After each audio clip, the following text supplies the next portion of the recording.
Welcome to Dare to Know, interviews with quality and reliability thought leaders. I'm Tim Rodgers, and today I'm pleased to welcome Alex Walter. Alex is the Chief Innovation Officer at the A3J Group in Tampa, Florida, which is a company he founded to address the need for innovative software solutions within the enterprise asset management industry. Alex brings over 18 years of experience in business consulting in various industries, including life sciences, oil and gas, water and waste management, education, and government facilities. Alex's previous roles include Senior Vice President and Vice President of Software Development and Products at EDI. He has a BS in Applied Mathematics and Economics at Brown University, and he spends his free time running half marathons and waiting for better days for the New York Jets. Alex Walter, welcome, and thanks for joining us. Thanks, Tim. Please don't hold that New York Jets thing against me. We won't.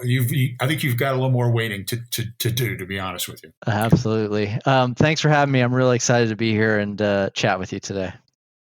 Alex, I think most of our listeners are already familiar with the concept of preventative maintenance, and they probably understand why preventative maintenance is better than waiting until equipment actually breaks down. But they may not have heard of condition-based maintenance or condition-based monitoring. Can you explain what a condition-based approach is and why this is an improvement over traditional maintenance programs?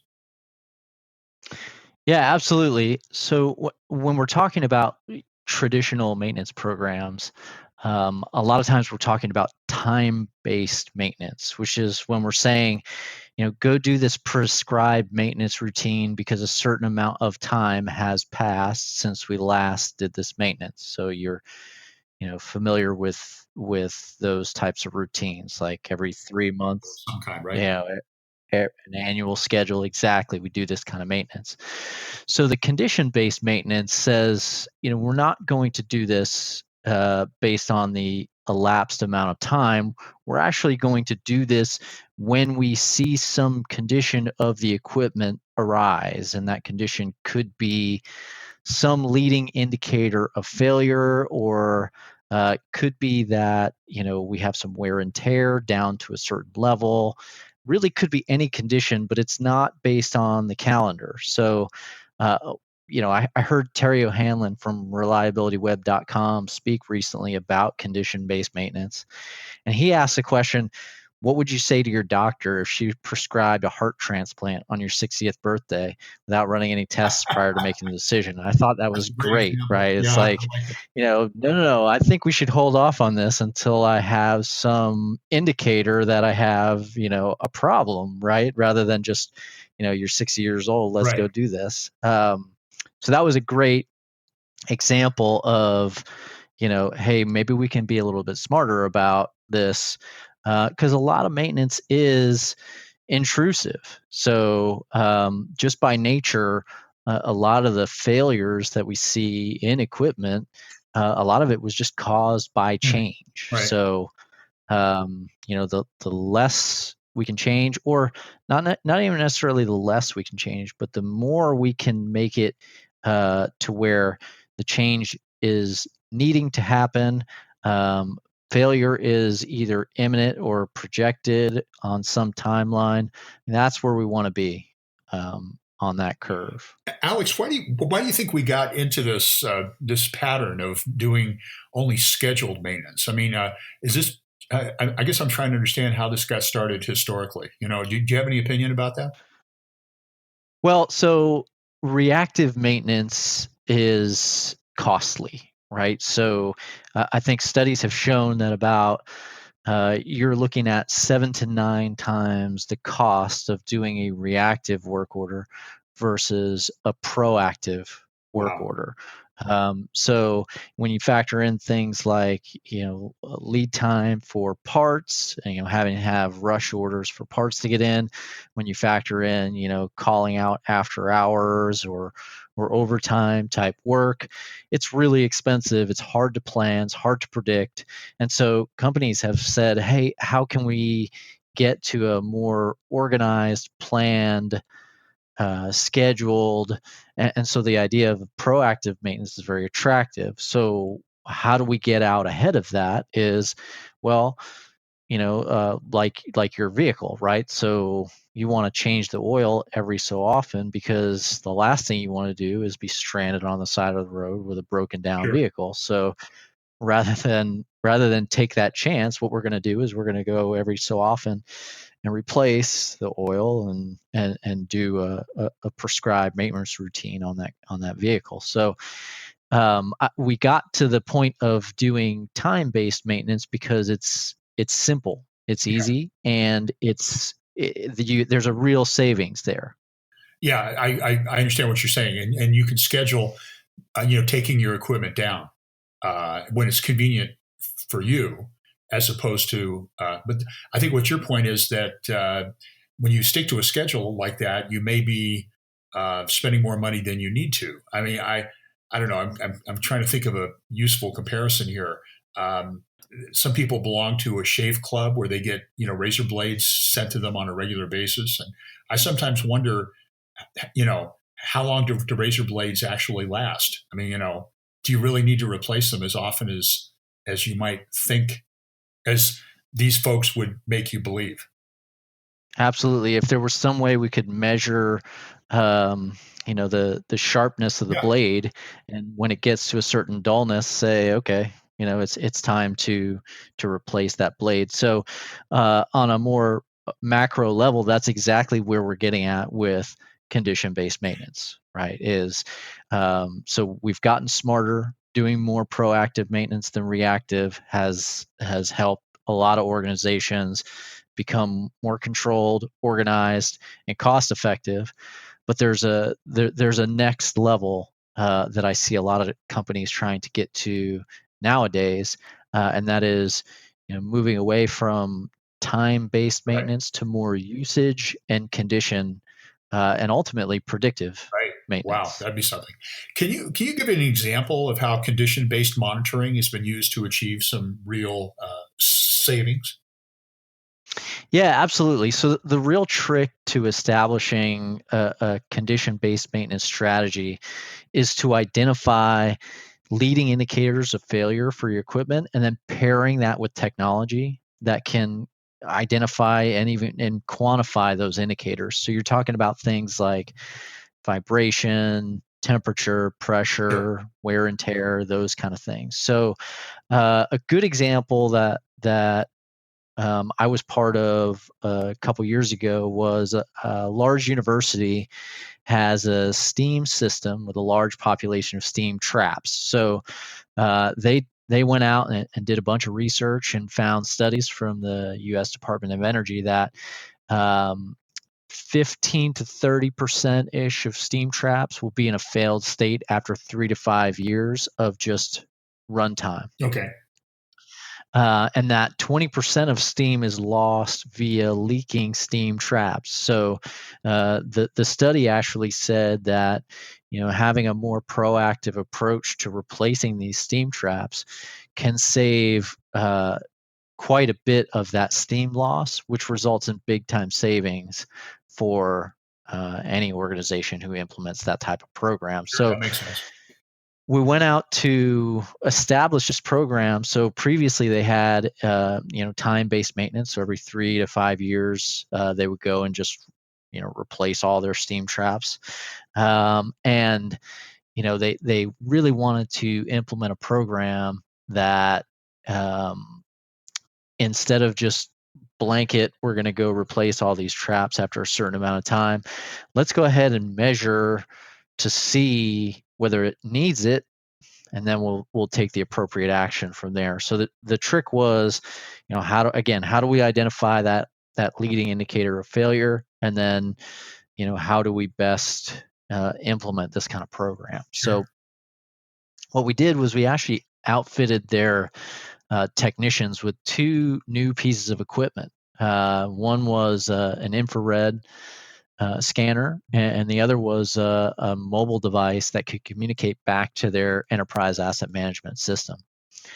So the infrared device was used to measure the state of the steam trap. Right. So how much um, steam or the heat coming off of the steam trap. Is anything leaking? Is it cold, or is it just not blowing at all? Versus the mobile device, which would allow them to communicate the state of that steam trap back to the enterprise asset management system. So once a quarter, the technician would go out and take readings on all the different steam traps, record all those readings on the mobile device, and send it back to the enterprise asset management system. Based on the results of those readings, what would happen is an additional work order would get kicked off if that steam trap needed to be replaced. And so rather than just blanket sort of replace these steam traps every 3 to 5 years, we're replacing them when they're needed in a cost-effective way, as far as the time spent collecting this information. Yeah, I So mean, it seems pretty clear. I mean that you're replacing them when they're needed. You're not running the risk of replacing them before they need to be replaced, which is probably adding a lot of cost on that end. But you're also replacing them. You're not letting them continue to operate when they should be replaced. So there's cost savings on that end as well. absolutely, and just the amount of savings that can be realized just by keeping more of that heat. If you're only checking these things and replacing them every 3 to 5 years, how long has this one steam trap not been performing the way it's supposed to be performing, and how much are you missing out on just based on that alone? Good point. Right, you're losing a whole bunch of potential energy and capability there. So Good point. I'm just curious. Do they do any what am I trying to say? Teardowns or any analysis of the traps that they remove as a way of maybe improving the frequency of these checks? absolutely. So that was another benefit, was they were able to. I mean, they were doing this before, but when they're able to identify different rates of failure for these, they can actually take the ones that are failing and send them off for analysis. Why is this one failing? Is it a product of the environment that they're installed in, or is it something innate to the device itself? All of that. Yeah. Um, Alex, this seems pretty obvious to me. What are some of the barriers to implementing this kind of condition-based monitoring? And do you have any suggestions on how to overcome those barriers? Yeah. So the biggest thing, obviously, is identifying those leading indicators of failure and then measuring them, right? So, if we can say the amount of run hours, instead of using a calendar, let's just say we want to measure the usage of the equipment, and say, let's say we do an annual pump maintenance, but rather than do it Mhm. annually, we'll do it off of, um, 2,000 hours of runtime, or something like that. Um, just measuring the runtime and being able to capture that and trigger a maintenance event off of that is something that organizations have to achieve. And a lot of organizations already have SCADA systems, or control systems that can report this, but older Mhm. systems might need to be retrofitted, and there's a cost associated with that. So I Sure. think Good the point. the cost of retrofitting older equipment with more modern technology is one, and then the other is just an organization's ability to identify those indicators of failure. I see a lot of um, debate, discussion, and most organizations really get more bang for the buck when they start small, and really build up this program over time, rather than trying to do some big bang type of implementation. No, I think that's a really good point. We need to understand what the early indicators are, or what we should be measuring. Right. Because if you're triggering off of something that you think is a leading indicator of failure but isn't, now you could be putting yourself potentially more in harm's way Good point. than you were originally. Alex, I want to come back to something you were talking about before. You've been a big proponent of mobile services as kind of the next step in the evolution of enterprise asset management. Could you give us some examples of how mobile solutions can have a positive impact on the organization, and specifically how those solutions can help with EAM? Yeah, absolutely. So I would say number one is it's very important that you trust the information that is coming out of your enterprise asset management system. The data that's in that system is really what's helping you drive objectives and justify initiatives. It's everything to you to be able to see and interact and trust that the data in there is correct. So when I look at mobility, I look at closing the gap between when the work is performed and when the information that happened on that maintenance event is recorded in the enterprise asset management system. The closer you can get to those two things happening at the same time, the more accurate the data is going to be. If I'm standing there in front of the equipment and I notice something, I want to be able to record it right there. If I write it on a piece of paper or try and remember it for later, what gets into that system Right. may not be as accurate as if you would have done it in real time. Got it. Yeah, that makes sense. So that's number one, right? Number two is you'd be surprised how many organizations that I've been to that used a paper-based system. So you come in the morning, you hand your stack of paperwork orders out to the technicians. They go out for the day, they come back. And at the end of the day, they all get back an hour early so they can stand in line and wait to sit down at the two desktop computers that are available to them at the end of the shift, Oh my right? So, our technicians, they're passionate about the equipment. They're passionate about, keeping it running, and the more time that they can spend out, doing what they're good at and what they're passionate about, the better it is for everybody. And it's a big time saver in doing so. And a lot of companies look at that possibly as time saver equals cost savings, but it's almost the way I like to look at it is time saver equals opportunity, right? It's opportunity to do more condition-based maintenance stuff. It's the opportunity to get organized and do more proactive things. So I would say, efficiency, productivity, wrench time would be number two.